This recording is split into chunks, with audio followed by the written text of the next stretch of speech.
Hi, my name is Brent Martin, Assistant Vice President for Development. And I'm Patty Bolton, Assistant Director of Alumni Affairs over Class Affairs and Reunions. Thank you for joining us for the 2021 Reunion Weekend. We hope that you enjoy all of the fun that we have planned for you. The fun-filled events, fellowship with classmates, and our campus tours, the museum tour, all of the events. And what else do we have planned for them for this weekend, Brent? Well, we don't want to rush it too much, but what we are going to do is we're going to start you off nice and easy. First, let's take a look at the campus tour so you can get a look at your home by the sea. Think of all of those wonderful memories. Sit back and let's get started. We'll see you there. Welcome back to your home by the sea. This is the William R. and Norma B. Harvey Library on the campus of Hampton University. This is the Eva C. Mitchell Early Childhood Development Center. For many of you, you knew it as a lab school when it went through K through 6. And now we have the little ones in early childhood here. The historical Phoenix Hall. This is the Frank Fountain Research Center. And here this is the Skin of Color and Breast Cancer Center, where they do research on all types of deformities for people of color with their skin, and also research on breast cancer. We're in front of Research Center 2, and this is where Hampton University now has a brand new COVID testing center. Greetings, fellow alumni.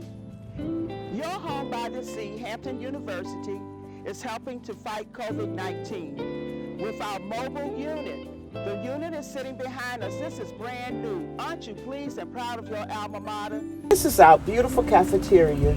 For many of us, when we were here, the cafeteria was in Virginia Cleveland Hall, Macedonia Hall, and a small and large caf. But today we have a beautiful student dining facility. This is it with the gorgeous fountain in front of it and the glass. And we're going to go around the back of it and show you the back view that's on the water. The students they dine on the water. The Eaton Street building. This is where HU Online is housed.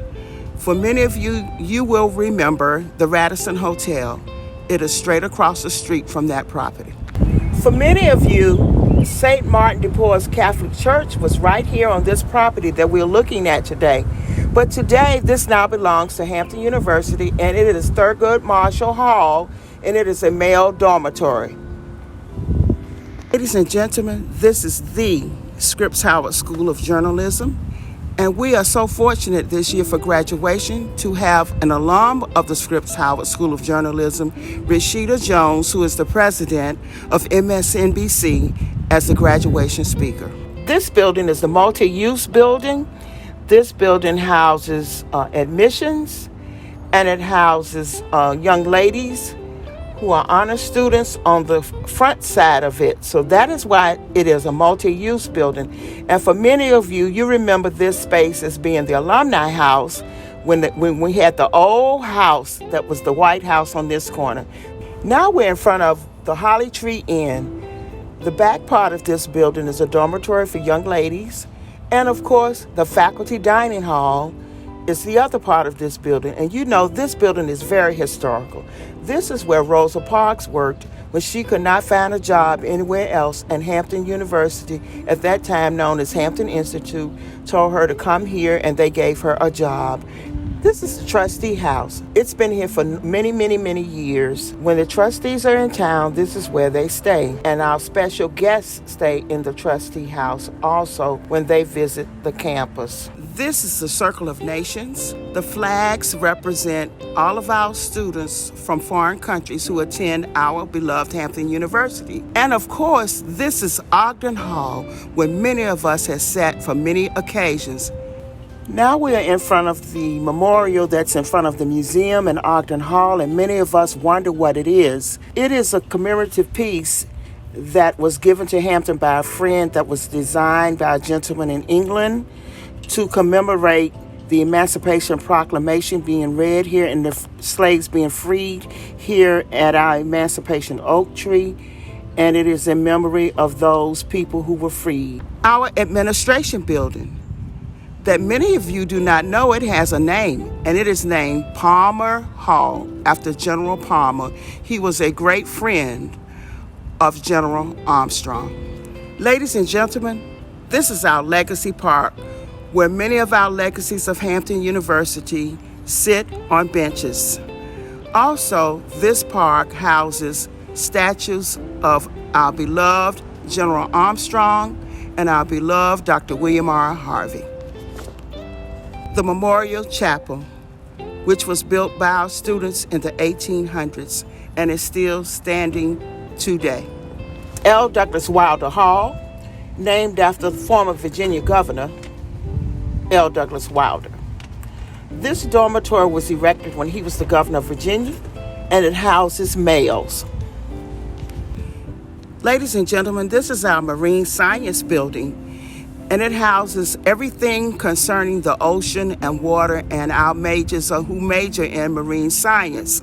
And next to this building are beautiful sailboats that our sailing team uses to sail and to compete in regattas.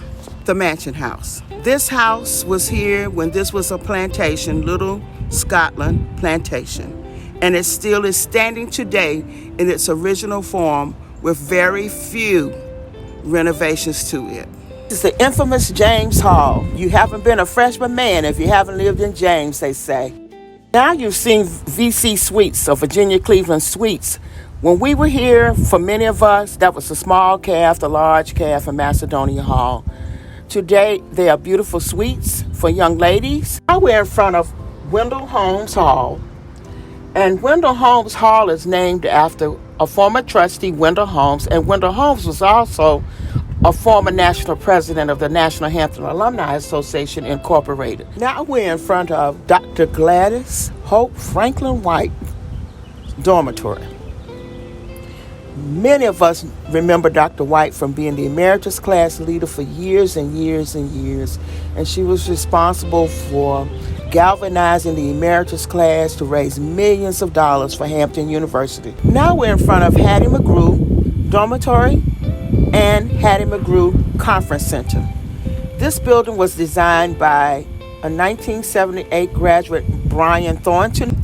Ladies and gentlemen, the Moorings, which is now the Alumni House. Over a period of time, it housed young ladies. It also was originally built for General Armstrong's daughter and her husband, who was the treasurer of Hampton. It also has housed the campus museum, home economics, and at one time, alums were allowed to stay here when General Armstrong's daughter lived here. Now we're in front of Twitchell Hall. Twitchell was constructed in 1963, and Twitchell is named after Miss Twitchell, who was at one time in the late 1800s the Dean of Women here at Hampton. We're in front of the famous Bemis Laboratories. If you are architect majors, you know what that means. You spent numerous hours in there. You lived in there more than you did in your dormitory room. The newly built Orchard Road Dormitory for men. This is the famous Clark Hall. This is where our university's chaplain office is housed, and this is where our university choirs practice. And most important of all, this is where the white mural is housed, the democracy of the Negro. Good afternoon. Today we are at the Trade School Monument. And behind us is the trade school building where all these trades happened at Hampton. Here on this side, from 1930 until 1984 at Hampton Institute, they had steam fitting, tailoring, upholstering, tinsmithing, and wheel writing. Wheel writing, in case you don't know, they taught people how to work on wooden wheels, on wagons and things, or anything that they had a wooden wheel on it. That's what the wheel writing was. Now we're going to go around the side, on this side. And here on the monument we have from 1868 until 1930, the trade school offered auto mechanics, blacksmithing, bricklaying, and plastering, cabinet making, carpentry, and joinery. And actually, there are still some artifacts on this campus today that was done by these people. Let's go on the other side.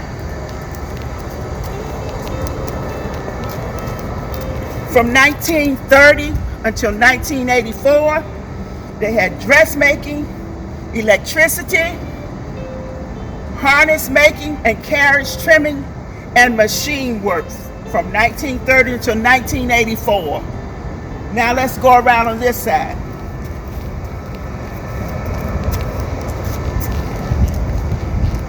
They offered mechanical drawing, painting, plumbing, printing, and shoemaking from 1868 until 1930. And some of the plumbing is still underground today here at Hampton. And a lot of the pipes are still underground today at Hampton. Ladies and gentlemen, this was our trade school. Behind us is the building that all of those trades were taught in this building. Today, this building is used for human resources and buildings and grounds. This was the Hampton Trade School, the standard of excellence. This is our brand new Student Success Center. The center is named after Dr. Freeman Habrowski and his wife Jackie. This center affords our students the opportunity to be successful in their academia. This is Whipple Barn. For many of us, it was a warehouse when you were here at Hampton. Now, it houses financial aid, student accounts, and the registrar's office. And it is simply beautiful on the inside how it is renovated. Now we're in front of Armstrong Stadium. For many of you, it was Armstrong Field when they had the Pirate Galley here, but now it's beautiful. This is our student center. For many of you who are in Reunion, we remember the old student center and grill, but this is our brand new student center. It's been here for a while, but it's new to us. So this is the new student center with the movie theater, the bowling alley, a food court, and all types of wonderful things in it. Our Divine Nine Plaza, where our Divine Nine Greek organizations are housed. Here at this beautiful location, you can come and sit under the dome and just relax and reminisce. The Booker T. Washington statue. He is pointing to the Emancipation Oak Tree. As many of you know, Booker T is one of our most famous alums, and he took what he learned here at Hampton to found Tuskegee University. The Olin Engineering Building. This building houses all of our engineering majors here at Hampton. Our Convocation Center. This is the home of our men and women's basketball teams, and it also houses our men and women's basketball coaches. This center has many activities in it to include Hampton University's fight against COVID-19. And this center is where the Veterans Administration is currently giving their vaccinations, and Hampton University is currently giving their vaccinations here. The Emancipation Oak Tree. This tree is listed as one of the greatest trees in the world. This is where the Emancipation Proclamation was first read in the South. We are so proud that it is on our campus, at our home by the sea, where the slaves were given their freedom. Today we're at the Hampton University stables. Yes, if you didn't know, Hampton has an equestrian program. And these are some of our lovely quarter horses. And today we're going to also show you the inside of the stables, their stalls, and we have an indoor riding rink. So when the weather is bad, the students can go inside and still have their lessons. In the summertime, Hampton has a Read to Ride program. Young people from all over are allowed to come to the program in the summer, and they read so many books, and then they get riding lessons, and they learn how to take care of the horses. Ladies and gentlemen, our fellow alums, the Hampton University stables. This is the Mallory Street property, formerly the Catholic Retreat that Hampton University purchased a few years ago. And now it is used as a dormitory for males. And it is simply beautiful and certainly a lovely place to stay. It is on Mallory Street, a few doors down from our stables. Our Proton Therapy Institute. This is the largest proton therapy institute in the world. This institute is easing human misery, saving lives, and fighting cancer.